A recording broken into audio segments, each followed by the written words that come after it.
How's it going, everybody? This is Aaron the Pedantic, and today we're going to talk about Tieflings. Tieflings? Aaron, this is not a 5th edition channel. Well, this is kind of a 5th edition topic. At this point, you can actually talk about this with the old school stuff now because thank you, Old School Essentials. With your newest Kickstarter, you included Tieflings as a motivation for people to dole out the cash. Got to get that Tiefling race class combo. It's going to be great, guys. Yeah. Well, I wanted to talk about Tieflings because I deal with them quite frequently. Being someone who, even though I am running 1st edition games, I'm also running 5th edition game and playing in a 5th edition game. I took a break for a while, but for the most part, I've been part of a 5th edition game more or less for, I guess, 5 years almost. In any case, Tieflings. What is my thing about Tieflings? They can be great if done properly. So I'm going to go ahead and curtail. Well, I'm not, because you're going to do it anyway. But I'm going to curtail all of those. But Aaron, it's based on what your setting is. But Aaron, it's based on your preferences. Blah blah blah blah blah. And I'm just going to say, no, there is a right way and a wrong way if you want to do Tieflings, because the book saith, the great book. It's really not that great of a book. It's okay. 5th edition's, it's okay. I'm not gonna, this isn't a crap on 5th edition video. So what is a tiefling? Well, a tiefling, if we go by what the great book saith, is someone who is human but has the heritage of basically having made a pact with a demon. At some point in your heritage, in your past, your ancestors made a pact with a demon or a devil. I think that it goes either way, generally speaking, with all this kind of stuff. So in that case, somebody did something bad, because it's never a good thing to make a pact with a devil or a demon. We're just going to go ahead and establish that. They may have their reasons, whatever they are, but it's never a good thing. So this raises the question, if all of these people that are tieflings, somebody had to make a pact with a demon or a devil in order for this to happen. Like, is this widely known knowledge that this is how this comes about? Or is it just that people see you and they see the features and they're like, well, you look kind of like a demon or a devil. That's not great. And you keep on doing these bad things. That's not great either. Maybe we shouldn't trust you. Is that how it's going to be? Or do people actually know, well, it's because of this thing? Do you even know? Does the tiefling even know what exactly is causing them to be like they are? That is a question I think is worth asking, because we can't take for granted that this information is going to be widely accessible. It may just be that people have all kinds of weird superstitions about how tieflings come about, because ultimately the people that are your ancestors, maybe they didn't make it public knowledge that they made a deal with a devil or a demon or whatever. There's a lot of interesting things you can do with that. I'm going to go ahead and put forth the idea that backstory is really not that important, but world building is important, and maybe getting an understanding of what your character has been through is important. People are going to say, well, isn't that the same as backstory? Not really, because you don't really bring it up at the table. You just use this as information in order to play your character astutely, more or less, to get into the mindset. It's a lot easier for me to go into the mindset of a human fighter, because a human fighter is generic as they come, extremely generic. But whenever we're going into a character like this, it's going to get a little bit more specific. And that's just because I like to play into archetypes, and that's what we're going to be talking about. So what kind of archetypes are we going to be playing into? Well, first off, if we look into what it says for their alignment, it says that they are just about always chaotic. Just about always chaotic. So that's going to create some issues, perhaps, especially if we're playing in a game with a very strong law versus chaos sentiments, which a lot of people don't these days. We'll just kind of say that if you're going to play in that kind of Paul Andersonian was the word I was looking for, kind of law versus chaos, cosmic conflict going on at its greatest heights, then maybe this isn't a good idea. I'm going to assume a lot of people are playing 5th edition whenever they're doing these tieflings, because then they are probably not doing that. For them, it's more, well, you have law, you have chaotic, and people are lawful and they're chaotic, and they're good or they're evil, and we're just it's suggestions, it's this kind of thing. Well, then what does that mean? It means that you probably break the law. You're really not concerned about the law at all. In fact, you kind of hate the idea of authority.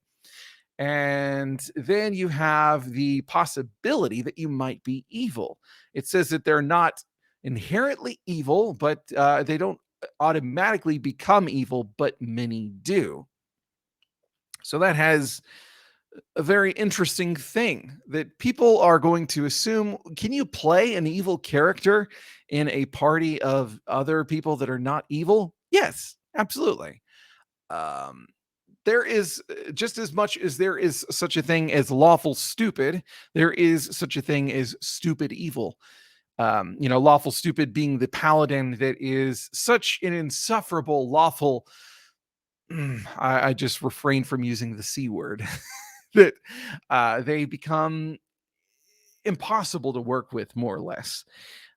You could, just as much as you could go in that direction, you also have the other direction of stupid evil, where you are so evil that you just can't help yourself and you just butcher any chances of existing in civilization at all, and not being able to actually do your evil.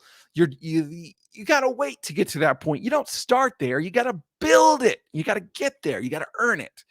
You got to get that giant tower with your massive armies, and then you can do whatever you want. You can pillage and you can destroy, and nobody can stop you except for the people that try, and then you can make great examples of them. We got to get there first. We're not there yet. So why adventure with you? If we have this assumption that, well, tieflings have this penchant toward chaos, so they're oftentimes suitably arrested. They should be arrested because they're breaking the law, kind of thing. And they are often evil. And they also look like demons and devils. Then why would you deal with this person? Well, it's pretty much just a matter of you're useful, and you can trick people into thinking that you're not as bad as they think you might be. And it becomes a situation of the devil you know or the devil you don't. And oftentimes people are a lot more comfortable with the devil they know, especially if there's this thing in the back of their brain saying maybe they're really not that bad. And you, as the tiefling, it would be your job to be as present as much of a seed of doubt in their mind as possible, about your true nature, about who you really are. So can you give, can you give, can you live? Yes, I'm using a script. Don't hate me. Can you live against your nature indefinitely? Yes, I'm going to say you absolutely can. Nurture is a powerful thing.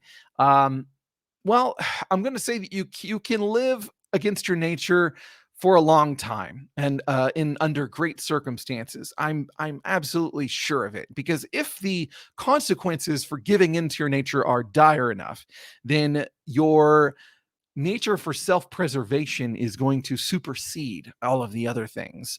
As long as you can live, if you can live in this manner, then you can live in this manner. Capital L, lowercase l. But you're probably going to be living against your nature sometimes, and then giving in as long as you don't get caught. That's the thing. Be secretive. This is going to be a character that is going to thrive whenever the players are going to be assumed that they're going to have some time off, a little bit of downtime here and there. And honestly, I think this is something that a lot of campaigns would really benefit from, is letting the campaign breathe, let time pass.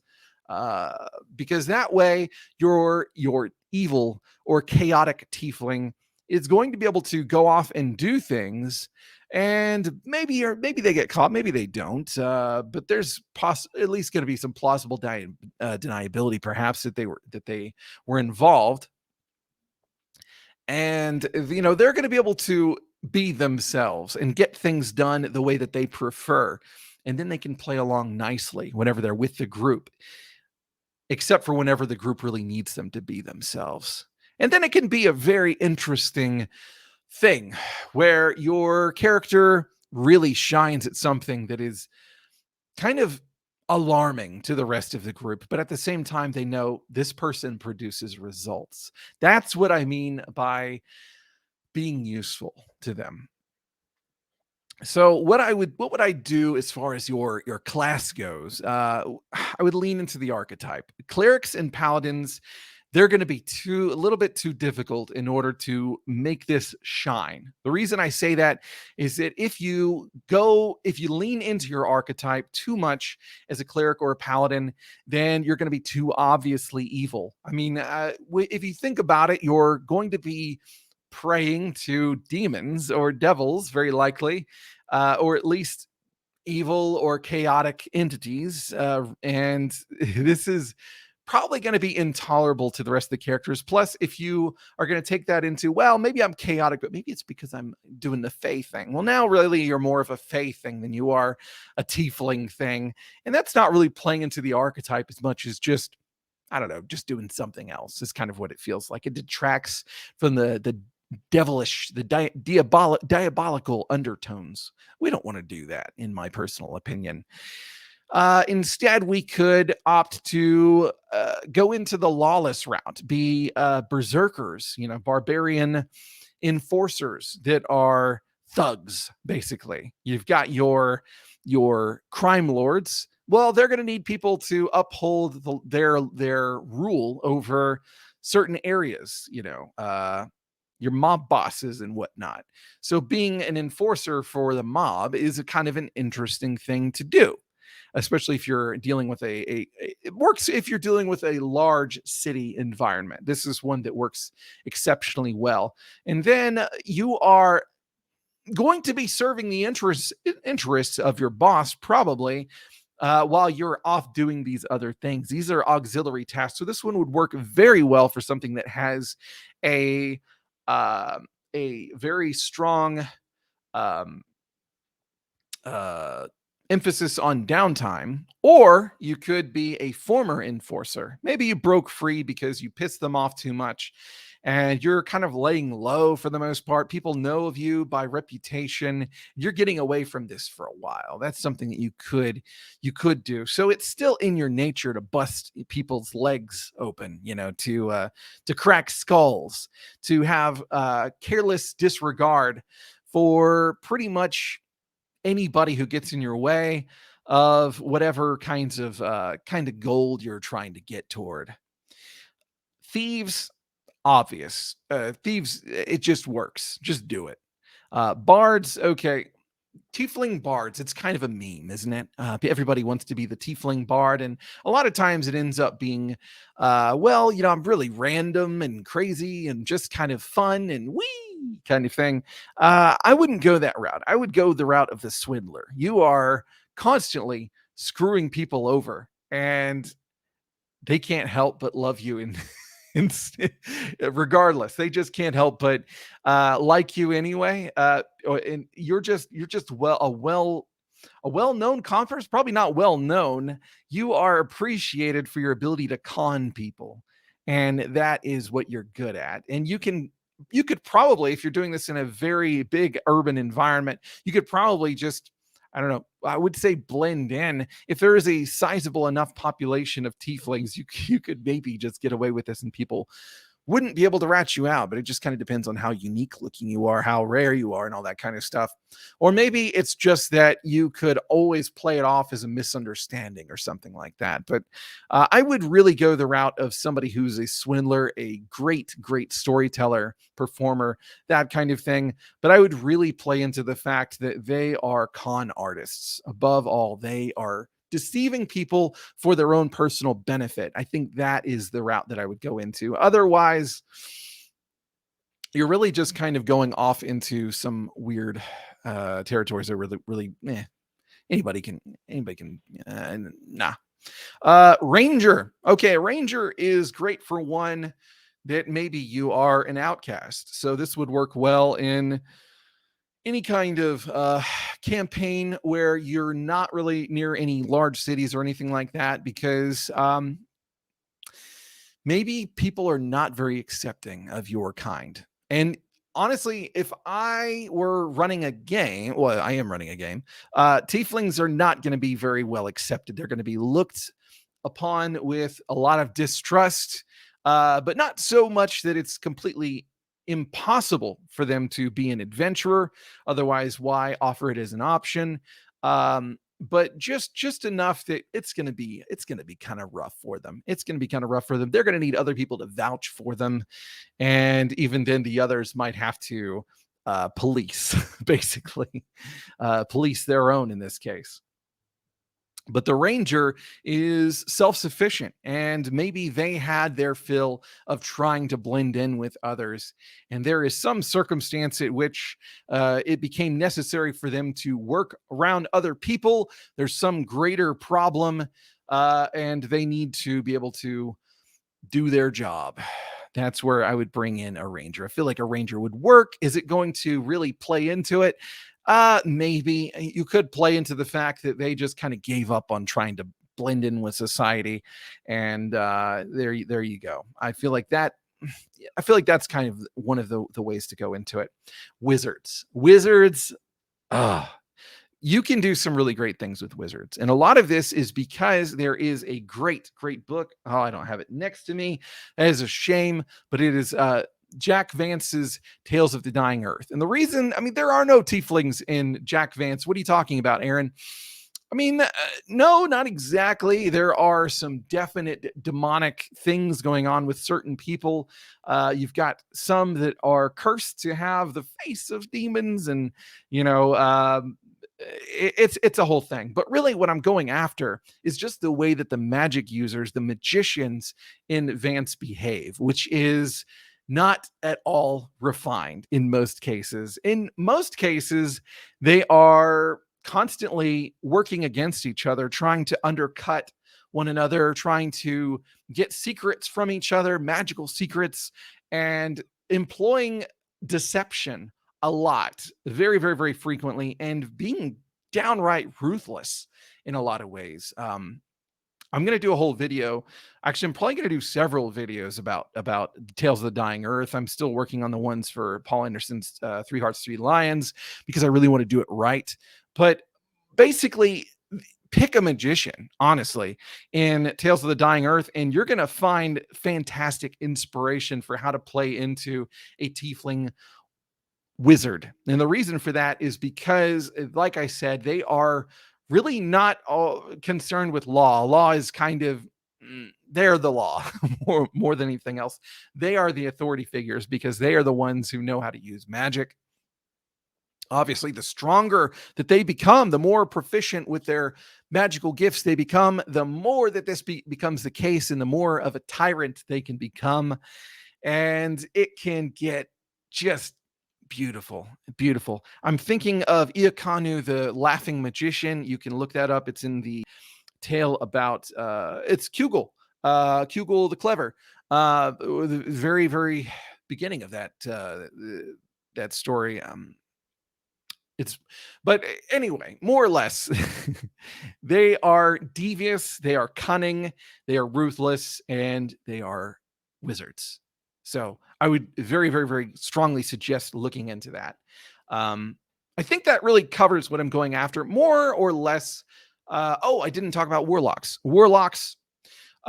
If you are going to be a tiefling warlock, by God, embrace your heritage. That's basically what I would go into for that, is the idea that perhaps you are sick and tired of these pesky humans and other whatevers treating you like a monster, and you're going to become the monster that they think you are. But you're going to do it in ways that can sow enough doubt. So you're going to be pacted create a pact with some kind of demon or devil, and you are going to do their bidding, but you're going to do it in a cunning way that makes it where you can still operate in civilization. You can still operate around these goodly sorts. Work with your DM, basically, is what I'm going to be trying to say. I think that about covers it. This honestly went a lot longer than I thought it was going to, but turns out that I actually had a lot to say on the matter. What do y'all think about this? I think it would work. I think it works fine. I think the biggest thing is a lot of people just ignore it. They just say, I don't really want to create any problems for my characters that are playing tiefling, so I'm just going to ignore any kind of negative connotations that being a tiefling might have. I'm going to say that you probably shouldn't do that, me personally, because then you're undermining what it is to be a tiefling. I think that it's good to play into archetypes. And if you are playing a tiefling, anybody can play a goody two shoes character. Anybody can do that. And, they can just endure the slings and arrows of people mistrusting them. And, oh, isn't that so sad? I'm just like Drist. Anybody can do that. It's been done. I mean, everything's been done. Nothing's terribly original, but I think that there is something incredibly interesting about playing this chaotic or evil character among those that tolerate you, because they know that you are useful and you will serve the ends that they are trying to achieve. There you go. That is the Tiefling video. I hope you enjoyed it. I hope you got something out of it. I'm sure there's going to be some things in the comments. Old School Essentials, thank you for bringing Tieflings into the old school conversation. They probably have been there. Planescape and blah, blah, blah, etc. Whatever.